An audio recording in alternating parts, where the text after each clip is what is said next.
Channel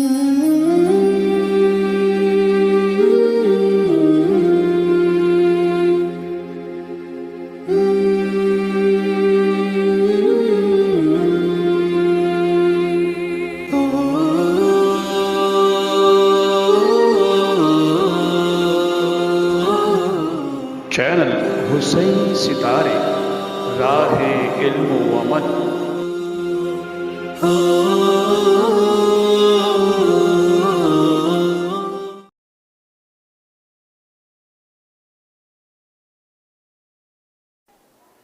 اعوذ باللہ السمیع العلیم من الشیطان اللعین الرجیم، بسم اللہ الرحمن الرحیم، وبہ نستعین انہ خیر ناصر و معین، اللہم عجل لولیک الفرج واجعلنا من اعوانہ وانصارہ والمستشہدین بین یدیہ۔ اما بعد فقد قال رسول اللہ صلی اللہ علیہ وآلہ وسلم اطلب العلم ولو کان بالسین۔ انشاءاللہ کہ ہم اس مختصر سی گفتگو میں، چونکہ ایام ولادت رسول اسلام اور مولا امام صادق ہیں، تو اسی ایام کی مناسبت سے کوشش یہ رہے گی کہ اس مختصر سی گفتگو میں مقام علمی امام صادق پر کچھ روشنی ڈالیں۔ ساری چیزوں کو تو بیان نہیں کیا جا سکتا، بس اشارتاً کچھ ایسے باتیں کہ جو ہماری سمجھ میں آ رہی ہیں، جو ہم نے تحقیق کی ہے، اسی حوالے سے انشاءاللہ، اور کوشش یہ رہے گی کہ اس حوالے سے کہ علمی مقام جو امام صادق کا ہے کہ خود دوسروں کی نظر میں کوشش کریں گے کہ اسی پر تھوڑا سا اشارہ کریں، انہیں کچھ جھلکیں بیان کریں گے۔ تو مقدمتاً اور تمہیدی گفتگو میں کچھ باتیں ہم عرض کریں گے، وہ یہ ہیں کہ انسان کو جہالت سے نکالنے کے لیے انبیاء، اولیاء اور ائمہ کا ہدف رہا، لیکن ظالم حکمران جو ہے اپنی جھوٹی حکومت کو چلانے کے لیے، اپنی باطل حکومت کو چلانے کے لیے انسان کو، بلکہ یوں کہا جائے کہ انسانیت کو ظلمت و تاریکیوں میں جہالت کی رکھا۔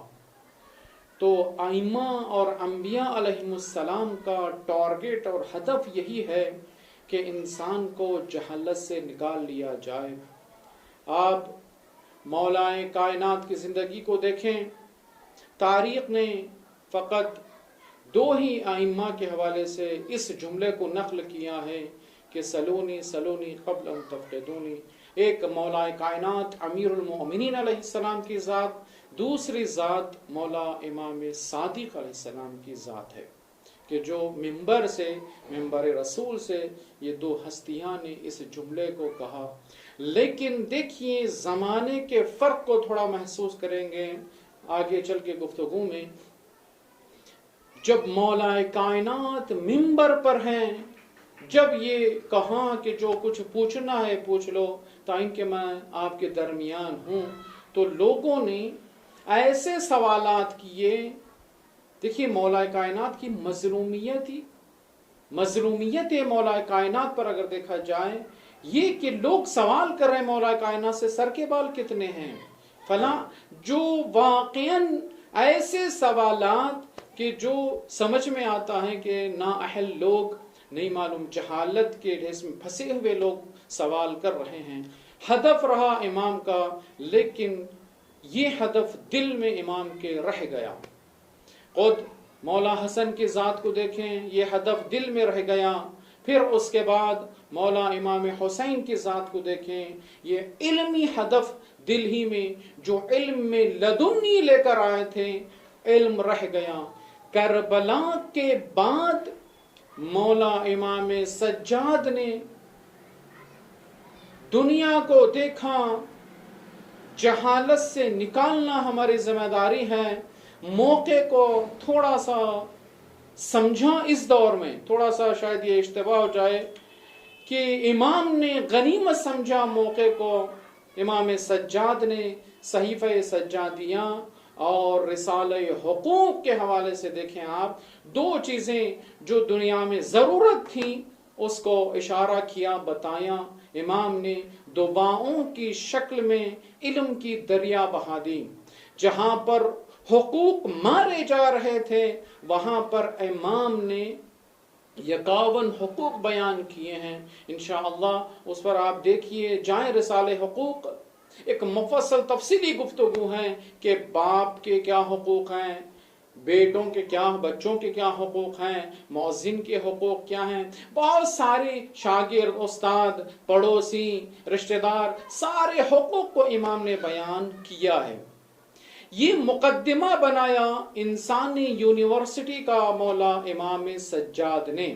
تھوڑا سا کربلا کے بعد جو موقع ملا تھا امام کو، امام نے بیٹھے بیٹھے، یہ جو ذہن میں ہے کہ فقط امام نے آنسو بہائے، گریہ کیا، نہ، فقط آنسو نہیں بہایا ہے، بلکہ امام اس کے ساتھ جو اصل کام کیا، انسان کو جہالت سے نکال رہے ہیں.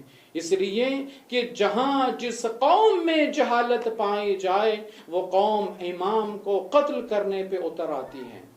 تو امام نے لوگوں کو جہالت سے نکالنے کے لیے ایک مقدمہ بنایا.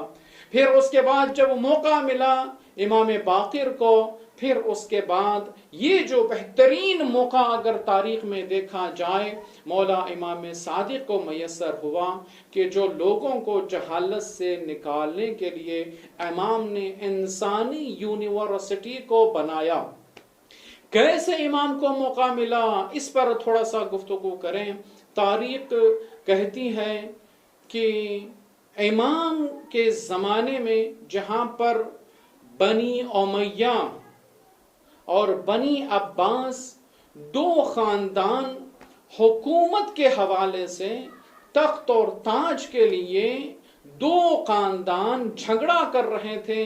جہاں بنو امیہ ختم ہو رہی تھی، آخری حکومت تھی، آخری دور، آخری ایام تھے، جہاں پر بنی عباس اٹھ رہے تھے خلافت اور حکومت کے لیے، وہاں پر دیکھیں امام نے سمجھا، سوچا کہ دیکھیے بہترین موقع ہے جب یہ دو خاندان جھگڑے میں لگے ہوئے ہیں. اب ائمہ کو، امام رسول اسلام سے لے کر مولا کائنات، پھر امام حسن، امام حسین، امام سجاد اور امام باقر کو جو موقع نہیں ملا تھا تو امام صادق کو ایک بہترین موقع ملا.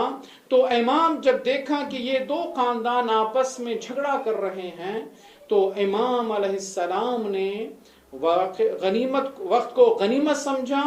پھر یہاں پر امام نے علمی یونیورسٹی کو کھول دیا مدینے کی گلیوں میں. یہ بہترین موقع سمجھ کر امام نے کس طریقے سے، جب دو خاندان جھگڑا کر رہے تھے حکومت کے لیے، بنی امیہ اور بنی عباس دونوں جب مقام پر جھگڑے پر آ گئے تو امام نے مدینے میں یونیورسٹی علم کی بنائی. یہاں پر امام کو اسی لیے جو ایک ریزن جو بیان کیا جاتا ہے امام کے حوالے سے کہ جو فقہ جعفری سے جو مشہور ہیں امام، اسی لیے کہ جہاں پر کسی امام کو موقع میسر نہ ہوا، موقع نہ ملا علم کو پہنچانے کا، تو امام صادق کو موقع ملا. تو امام صادق نے موقع کو غنیمت جان کر بہترین شاگردوں کی تربیت کی.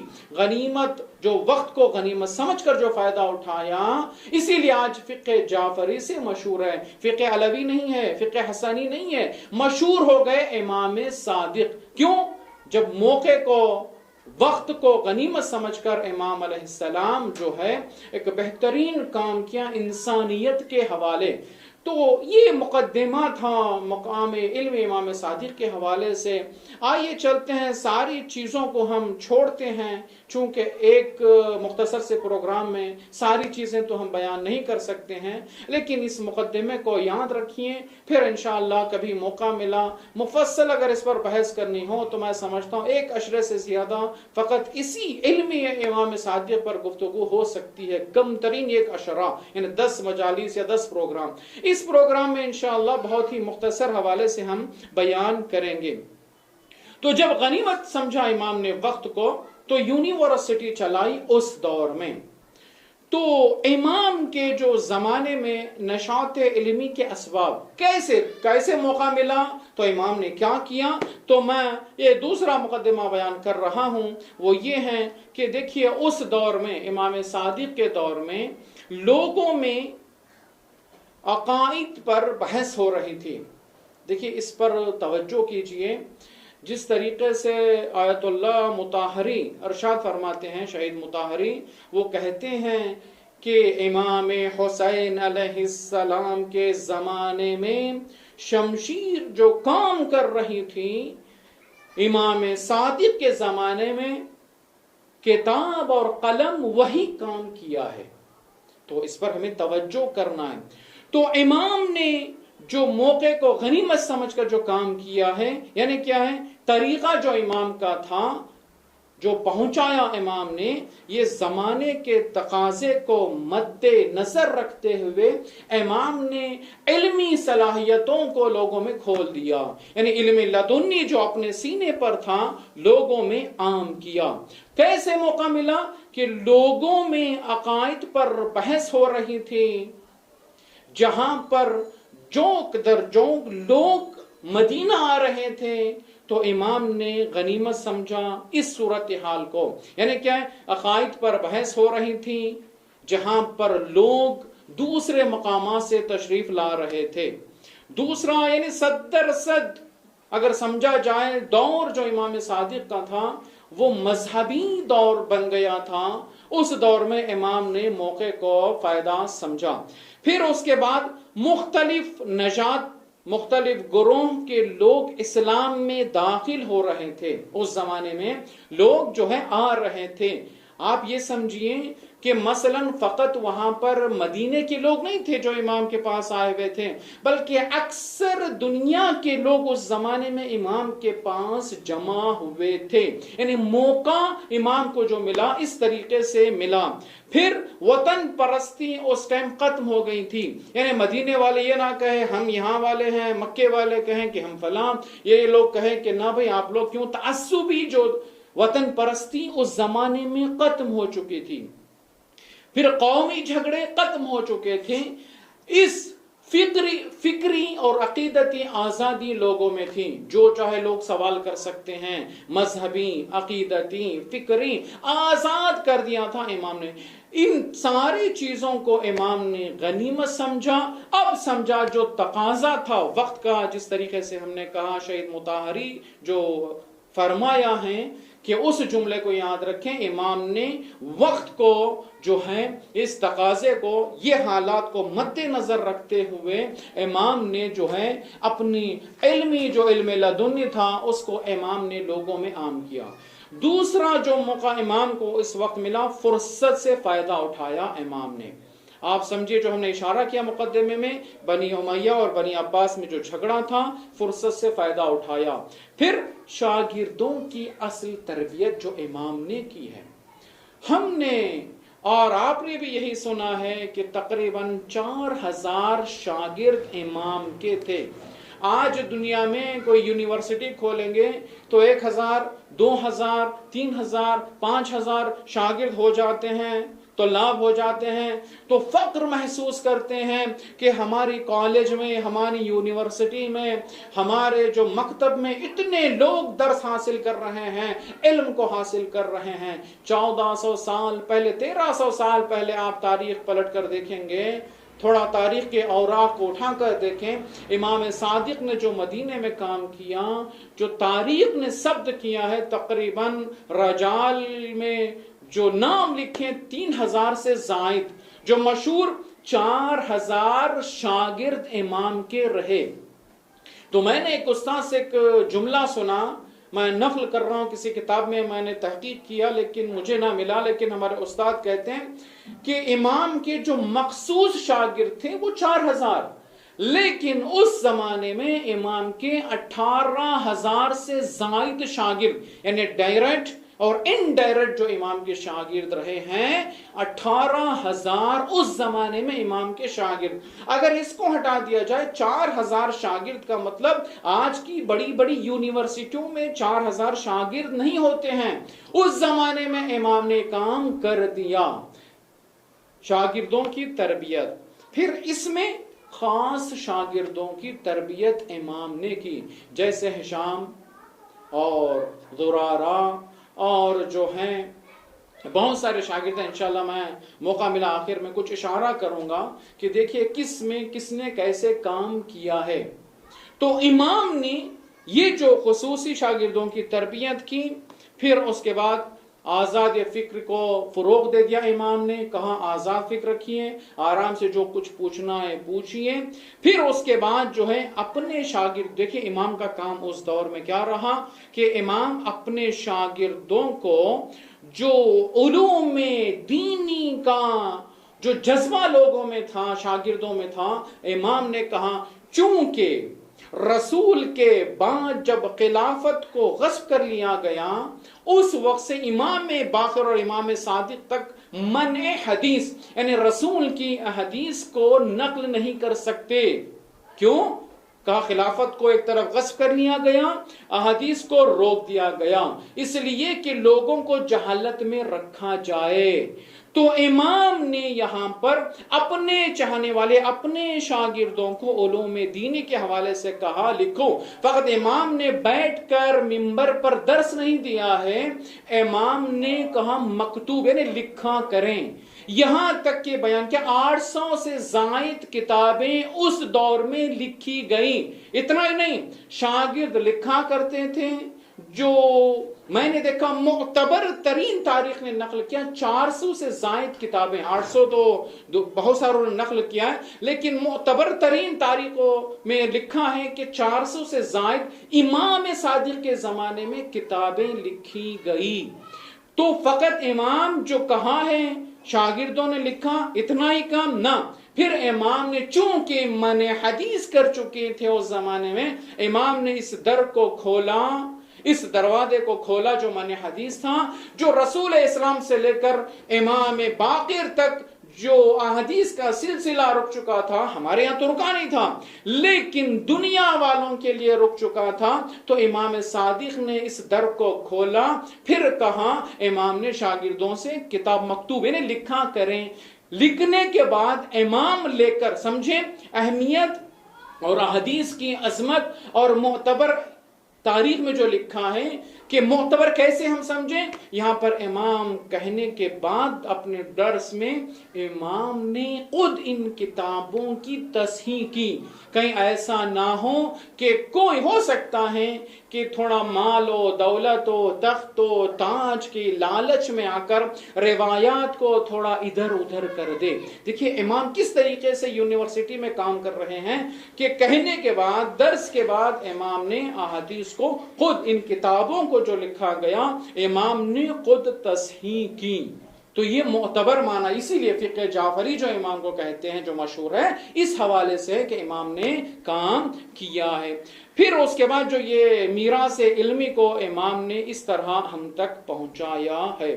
پھر اس کے بعد امام نے دینی اور متدین شاعروں کی تشویق بھی کی ہے. اس زمانے میں بہترین کام جو پیغام پہنچانے کا ہوتا تھا وہ شاعروں کے ذریعے سے تھا. امام نے علمی کاوشوں کو شاعری شکل میں جو شعراء تھے اس زمانے میں ان کو اہمیت دے کر امام نے پہنچایا.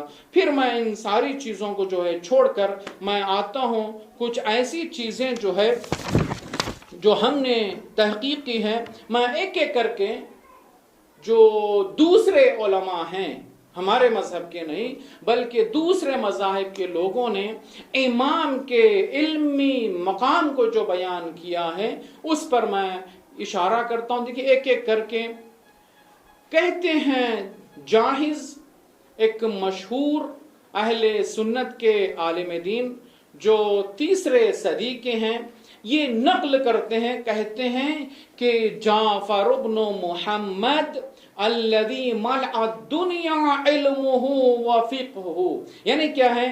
یہ کہتے ہیں کہ جعفر ابن محمد وہ ہیں کہ جس سے دنیا میں علم و فقہ پر ہو چکا، یعنی علم پھیل گیا. یعنی یہ خود کہتے ہیں، اہل سنت کے عالم دین بیان کرتے ہیں. شرح نہج البلاغہ میں ابن ابی الحدید نے اس جملے کو نقل کیا ہے جاحظ سے. پھر اس کے بعد ان کے حوالے سے خود بہت ساری چیزیں ہیں کہ جو انہوں نے نقل کیا ہے کہ دنیا میں علم و فقاہت کو پر کیا، اس ذات کا نام ہے امام صادق. پھر اس کے بعد ابن حجر حیثمی یہ نقل کرتے ہیں، یہ کہتے ہیں، سوائق محرقہ میں اس کو نقل کیا، انہوں نے کہا کہ نقل الناس عنہ من العلوم ما صارت به الرکبان وانتشر سئته فی جمیع البلدان. یہ کہتے ہیں کہ لوگ اس طرح سے علم کو ان سے نقل کیا یہاں تک کہ دنیا میں عام کیا اور اس کی شہرت دنیا بھر میں ہوئی. کس کی؟ امام صادق کے علم کو. پھر اس کے بعد تاریخ میں جو امام نے، ہم نے مقدمے میں نقل کیا کہ جو امام نے خود منبر سے جو سلونی کا دعویٰ نہیں بلکہ جو حق تھا جو بیان کیا، امام نے اس کو شاید ہو سکتا میں آخر میں اگر وقت ملے تو اشارہ کروں، یہاں پہ چھوڑتا ہوں. لیکن ابو حنیفہ جو مشہور ہیں، حنفی مسلک کے جو لوگ ہیں جو انہیں مانتے ہیں، دیکھیے یہ جتنے حنبلی، شافعی، مالکی، یہ جتنے بھی ہیں امام کے شاگرد ہیں، امام کی شاگرد ہیں. ابو حنیفہ کہتے ہیں ما رأیت افقہ من جعفر ابن محمد. اس سے بہترین جملہ کیا ہو سکتا ہے امام کی ذات پر؟ علمی حوالے سے آپ دیکھیں، یہ کہتے ہیں مشہور جملہ کہ یہ کہتے ہیں کہ میں نے نہیں دیکھا جعفر ابن امام صادق جیسے نے فقیہ ترین شخص کسی کو میں نے نہیں پایا اور نہیں دیکھا. پھر ان کا ایک بہترین جملہ تاریخ نے نقل کیا، وہ کیا ہے؟ کہتے ہیں لولا السنتان لہلک النعمان. یہ مشہور تاریخ نے جو ہے تاریخ اسلام ذہبی میں اس جملے کو نقل کیا. کہتے ہیں کہ یعنی خود ابو حنیفہ، ان کا نام نعمان، یہ خود کہتے ہیں لولا السنتان، اگر 2 سال مجھے میسر نہ ہوتے، مجھے نصیب نہ ہوتے، لہلک النعمان، تو نعمان ہلاک ہو جاتا. یعنی کیا ہے؟ اگر 2 سال شاگردی امام صادق کا شرف مجھے نہ ملتا تو میں ہلاک ہو جاتا. سمجھیے. پھر ایک مرتبہ کا واقعہ ہے کہ اس کو ابو حنیفہ کو امام نے ایک مرتبہ جب ملاقات ہوئی تو کہا وائے ہو تجھ پر اے نعمان، کیا تم قیاس کرتے ہو؟ کہا قیاس کرنے والے ہمیشہ گمراہ رہے اور ہیں اور رہیں گے.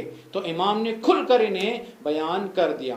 پھر منصور دوانقی جو امام کو شہید کیا ہے وہ نقل کرتا ہے، کہتا ہے کہ جعفر ابن محمد وہ ذات ہیں کہ جسے خدا نے آسمانی کتاب میں جو فضیلت دی، جو بیان کیا ان کے حوالے سے، جن کو چنا ہے خداوند عالم نے، ان ہستیوں میں سے ایک ذات کا نام ہے جعفر ابن محمد. سمجھیے عظمت امام صادق کو.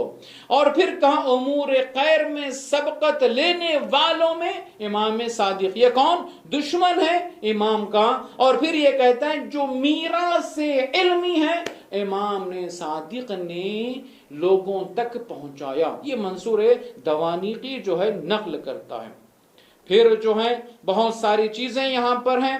ابو زہرہ جو کہتے ہیں کہ امام صادق کا علم محدود نہیں تھا بلکہ سارے علوم کے ماہر تھے امام. تو یہاں سے معلوم ہوتا ہے کہ ایک دوسرے مذہب کا آدمی جو بیان کر رہا ہے تو مطلب یہ ہے کہ آدمی 1 یا 2 علم پر ماہر، 4 علم پر ماہر ہو سکتا ہے. جہاں پر محدودیت نہ ہو تو سمجھیں کہ وہ علم لدنی کا مالک ہے، یعنی خدا کی طرف سے اس کے سینے پر علم ہے کہ جسے وہ بیان کر رہا ہے. پھر اس کے بعد آپ شاگردوں کی طرف جائیں گے اور میں یہیں پر ان جو ہے دوسرے مذاہب کے جو اقوال ہیں چھوڑتا ہوں، انشاءاللہ کبھی اور موقع ملا اس کو تفصیلی گفتگو کریں گے۔ لیکن کچھ شاگردوں کے حوالے سے دیکھیے، جس طریقے سے ہم نے بیان کیا کہ امام صادق نے مختلف شعبوں میں الگ الگ آج جو ڈپارٹمنٹ دیے گئے ہیں، جو کالجز میں دیتے ہیں کہ فلاں سینٹر میں آپ کام کریں گے، فلاں آپ کام کریں گے، فلاں آفس میں آپ کام کریں گے، ان سارے شعبے بانٹ دیے جاتے ہیں تقسیم علمی حوالے سے۔ تو امام نے بھی اس زمانے میں آپ سمجھیے 132 ہجری کے بعد جو امام نے کام کیا ہے تقریباً بنی امیہ کے بعد، اور جو دور بنی عباس کا شروع کا تھا، اس دور جو امام نے کام کیا ہے، تو جو امام نے کام کیا ہے کس طریقے سے شاگردوں کی تربیت اس طریقے سے کی۔ فقط عام میں آپ سمجھیے کہ درس میں بیٹھ کر سب کو 4000 شاگردوں کو الگ بول دینا نہیں، بلکہ امام نے الگ الگ شعبے میں کام کیا ہے۔ آپ اگر دیکھیں گے تو معلوم ہوگا کہ جابر ابن حیان کہ جو مشہور ہیں کس میں؟ کیمیا میں۔ ان کو جو ہے آج دنیا بابا کیمیا کے نام سے جسے یاد کرتی ہے، فقط اپنے نہیں، یورپ کنٹری میں انہیں بابا کیمیا کے نام سے یاد کیا جاتا ہے، جس ذات کو کہتے ہیں جابر ابن حیان۔ اس کو سمجھیے۔ پھر ان کے حوالے سے امام نے بہت ساری چیزیں بیان کی ہیں۔ جابر چونکہ خصوصی شاگرد تھے، امام نے کہا کہ آپ کیمیا میں کام کرو، یہ فلکیات کے ماہر اور دوسرے علوم کے، کیمیا میں انہوں نے بہت سارا۔ آج کیمیا کی سرزمین پر اگر ہم جائیں گے تو اصل جو بابا کیمیا جو ہمیں جاننا ہی پڑے گا، جس مذہب و قوم کے ہو، جابر بن حیان کی ذات کی طرف رجوع کرنا پڑے گا۔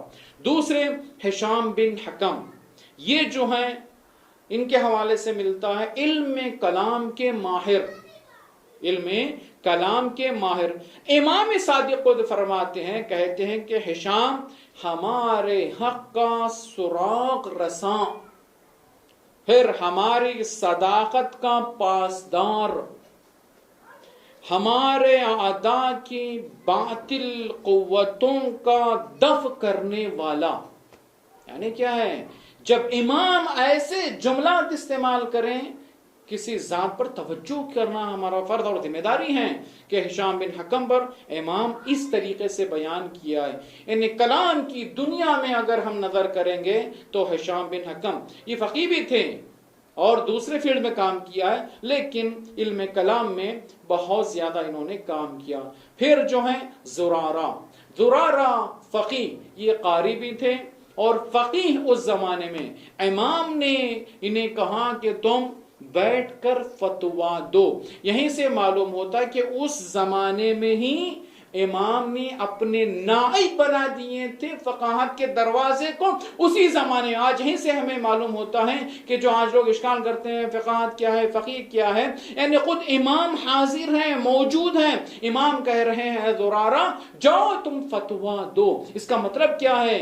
کیا امام سے کہیں متصل تھے، وہ گھر میں بیٹھے شاگردی کی ہیں، لیکن امام کا خود یہ کہنا جاؤ تم فتوا دو، اس کا مطلب کیا ہے؟ جو تمہارے اندر علمی معیارات ہیں اس کو جا کر لوگوں میں بیان کریں۔ یہ بہت ساری اور شاگرد ہیں امام کے، جس فیلڈ میں بھی امام نے دیکھا، آپ سمجھیے مناظرے اور رفع شبہات۔ اگر مناظرے تو کس کو بھیجنا ہے، اگر سوالات کسی کے ہیں، کس فیلڈ میں کون سے سوالات ہیں، تو امام نے الگ الگ طریقے سے الگ الگ شاگردوں کی تربیت کی تاکہ وہ اسی فیلڈ میں جا کر کام کریں۔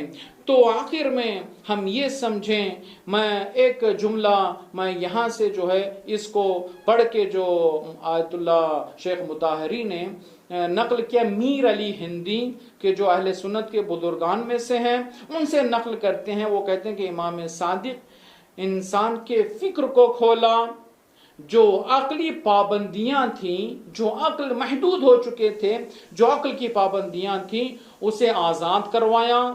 آزاد فکر کی جو رہبری کی وہ صادق آل محمد، اور امام صادق پہلے وہ ہیں کہ جو مدارس عقل کو دنیا اسلام میں تاسیس کیا۔ یہ جو ہے نقل کرتا ان کے شاگرد ہمارے بزرگان بھی رہے ہیں. تو میں یہیں پر اس مختصر سی گفتگو کو ختم کرتا ہوں اس کچھ جملات کے ساتھ کہ جو امام میں صادق علیہ السلام کی اس مختصر سی جو علمی کاوشوں کو دیکھ کر جو امام نے الگ الگ ڈپارٹمنٹ میں الگ الگ علمی کاوشوں کو الگ الگ شاگردوں کے حوالے کیا تو ایک ذمہ داری لے کے جائیے. سوچئے ہمارے ناظرین اس پر کہ ہم بھی کہ اگر ہم اہل بیت اور امام صادق فقہ جعفری کے ماننے والے ہیں تو ہر فیلڈ ہر چیز پر ہمیں کام کرنے کی ضرورت ہے. آج وہ دنیا ہے کہ جہاں پر لوگوں کو جہالت میں رکھا جا رہا ہے اس لیے کہ انسانی کو کچلا جائے. جب انسان جاہل ہوتا ہے تو حکومت آرام سے کیا جا سکتا ہے. تو آج ہماری ذمہ داری ہے کہ ہم کوشش کریں کہ جس طریقے سے امام نے کام کیا ہے اگر ہم اس کی جھلکیں بھی کام کر دیں تو شاید دنیا میں علمی معیار بڑھ جائے گا. جہاں علم بڑھ جائے گا وہاں پر ظالم حکومت یا ظالم حکمران نہیں ہوں گے. تو آج ہماری ذمہ داری یہ ہے کہ جس طریقے سے امام نے کام کیا اسی طریقے سے آج جو دور کے تقاضے ہیں جو ڈیمانڈ ہیں جو وقت کی ضرورت ہے ہمارے نوجوانوں کو الگ الگ فیلڈز میں رکھا جائے پڑھایا جائے تاکہ وہ قوم کی خدمت کریں. یہ نہ سوچیں کہ فقط ہم شیعوں کے ہیں ہم فلانا.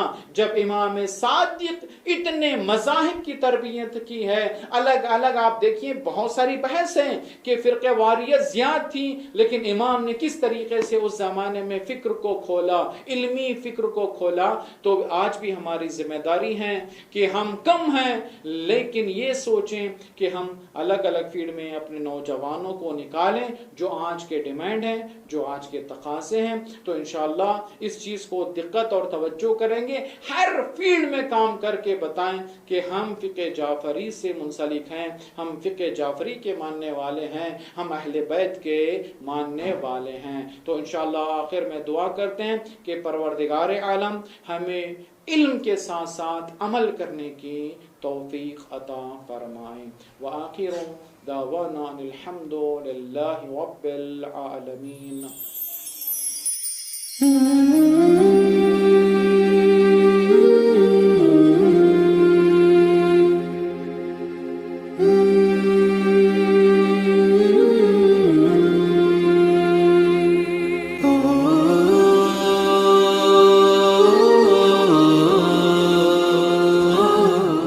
چینل حسین ستارے راہ علم و عمل.